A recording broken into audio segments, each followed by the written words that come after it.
السلام عليكم. اللهم صل وسلم وبارك على سيدنا محمد. عاملين ايه؟ وحشتوني. احنا النهارده عايزين نعمل تحلية بس تكون موفرة. ايه هي بقى التحلية دي وهتكون موفرة ازاي؟ هنشوف دلوقتي. انا معايا كوباية لبن حطيتها هنا، وادي الكوباية التانية بتاعتنا من اللبن. تمام كده، يبقى معانا كوبايتين لبن قصادهم كوبايتين دقيق. تمام كده. الحلوة دي هعملها بمشط، انا شارية مشط جديد اهو، غير المشواط اللي عندنا. معايا ذرة بودر، وفي نفس الوقت ذرة ملح، وكمان معلقتين سمنة. هنزل بمعلقتين السمنة على اللبن بتاعنا اهو. بصوا، تحلية بسيطة وسهلة وما فيهاش اي حاجة اهو. هنزل باللبن اهو، اوطي النار. طبعا انا نزلت خلاص بالمعلقتين السمنه خلاص بتوعنا اهم. هاخد بقى ذره الملح وايه وذره البودر. تمام كده. فاضل ان انا انزل بالايه بالدقيق، بس قبل الدقيق في حاجه انا هحطها اضافيه. بصوا، دي ذره المفروض الفانيليا البرتقال. تمام كده اهو. وانزل بعد كده هوطي بقى البوتاجاز، وانزل بالدقيق حبه بحبه اهو، عشان كوبايتين الدقيق بتوعنا اهو. هي تشبه حلوى ايه بقى؟ يعني عامله زي صوابع زينب كده يعني. بصوا، هنبدأ بقى نقلبها، نديها تقليبه اهو. طبعا ما ينفعش ندخل ايدينا فيها خالص عشان اللبن طبعا مغلي اهو. هديها بقى ايه تقليبه حلوه كده، واسيبها تبرد ونشكلها مع بعض لما تهدى شويه. بس انا هديها تقليبه على النار كده عشان نقدر نعمل فيها فكرة اهو. واشرب طبعا الكوبايتين اللبن مع كوبايتين الدقيق يتشربوا مع بعض. تمام كده اهو.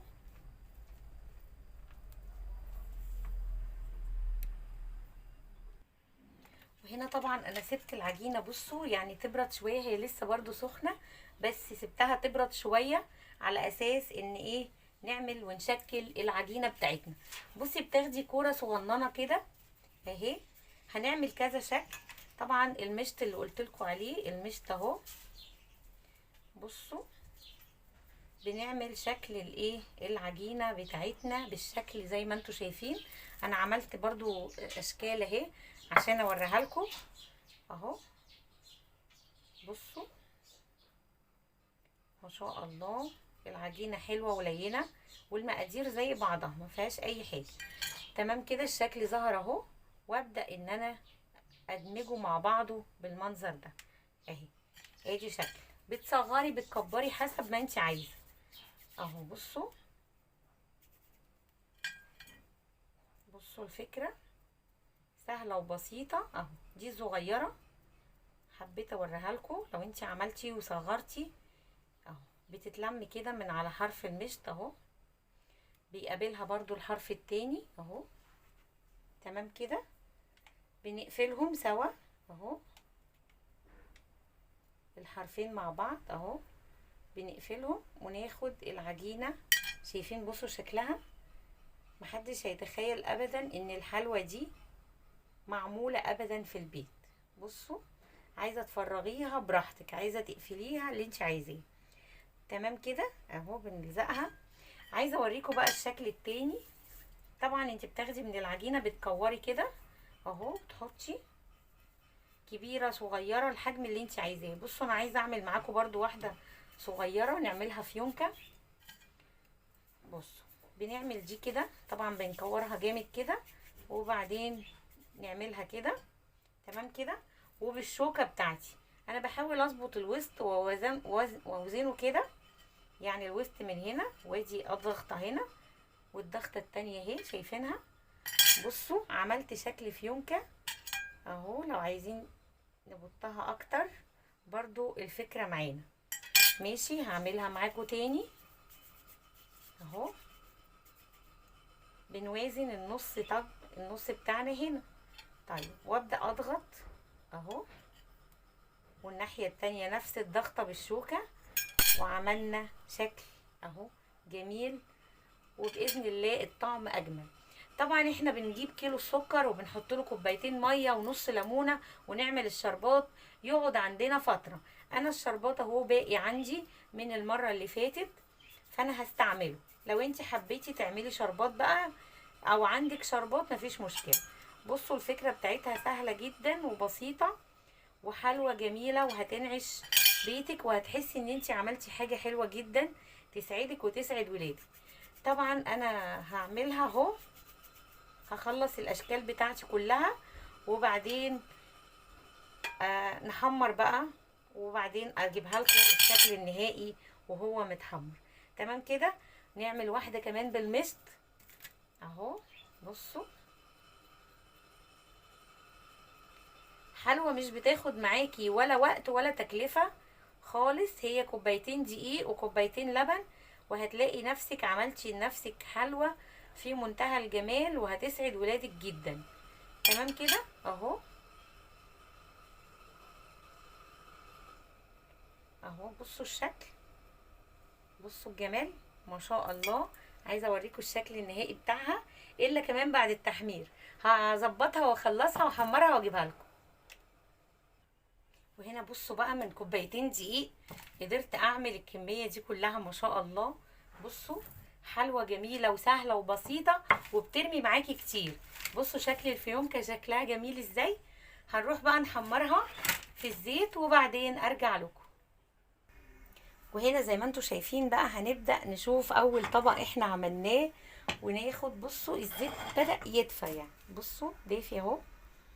هنزل بيها بقى واحدة واحدة كده اهو.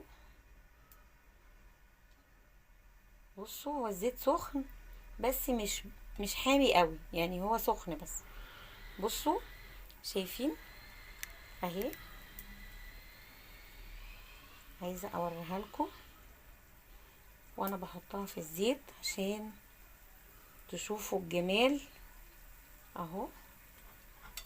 حاولوا برضو ان انتوا تثبتوا القطعة دي عشان تمسك في بعضها اهي.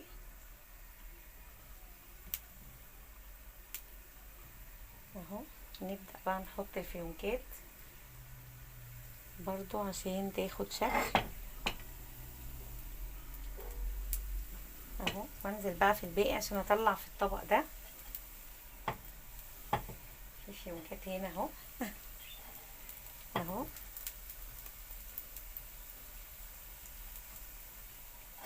تكون بقى جاهزة بالمعلقة او بشوكة، شوكة كده واوسع بينهم بس ما اقلبش يعني. شايفين انا بوسع بينهم بس لكن مش بقلب.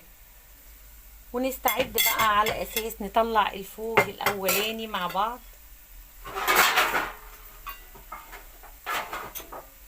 اهو.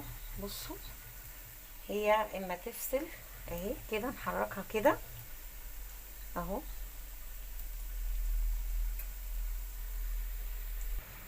وهنا بقى بصوا احنا بنحاول ان ايه نطلعها اهي.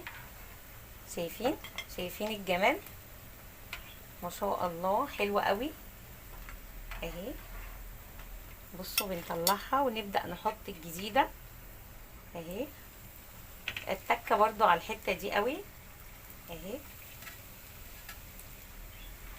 عشان ما تفكش في الطاسة.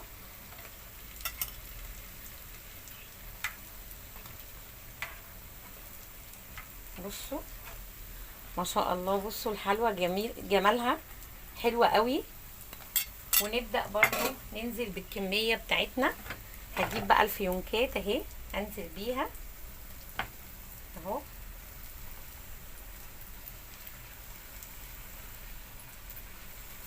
شايفين الجمال اهو. وهنا بقى عايزه اقول لكم بصوا دي اخر حاجه. انا كده خلصت. هطلع اهو ما شاء الله. يعني بصوا فعلا هشه من جوه ومحمره ومقرمشه من بره. فعلا يعني حاجه كده هتعجبكم قوي اهي. بصوا شكلها اهو. دول اخر حاجه من كوبايتين دقيق هما نفس الكوبايات هتحطي بيهم لبن. تقدري تعملي احلى حلوى لولادك تسعديهم بيها، ومن غير ما تكلفي نفسك برضو تكاليف زيادة عليكي. بصوا جمالها، وبصوا شكلها كمان حلوة قوي اهي. بصوا طبعا مقرمشة اهو. لسه كمان هروح اسقيها الشربات، بس قلت اما اخلص الفوج الاخير ده اهو.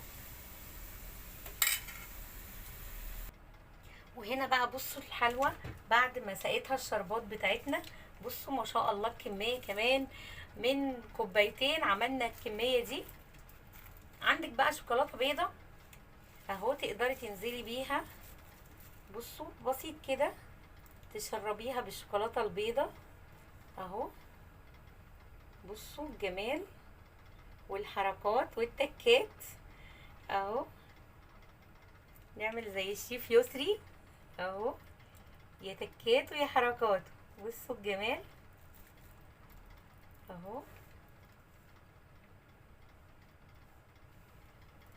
كوبايتين دقيق عملنا الابداعات دي كلها. بصوا شايفين الشكل اتغير خالص. انا برضو بسيح شوكولاته بني عشان انا مش بحب الشوكولاته البيضاء قوي، بس لازم برضو يبقى عندنا الشكلين اهو. تمام كده. هجيب برضو الشوكولاته البني بسيحها اهي.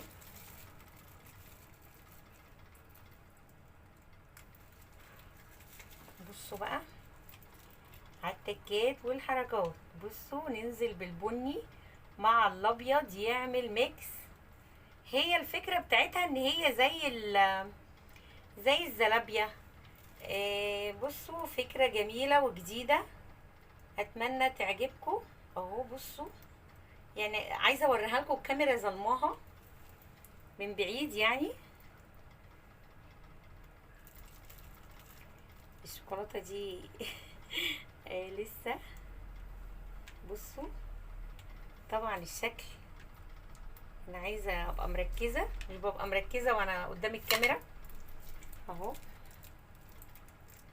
بصوا ننزل برضو هنا كده، وهنا بقى خلصنا كده خلاص اهو. بصوا تقريبا كده الشكل بقى بان وظهر اهو بالشوكولاته ديت وديت. اتمنى الفكره تعجبكم وتشتركوا في قناتي، واشوفكم بخير في الفيديو القادم. الى اللقاء، باي باي، سلام عليكم.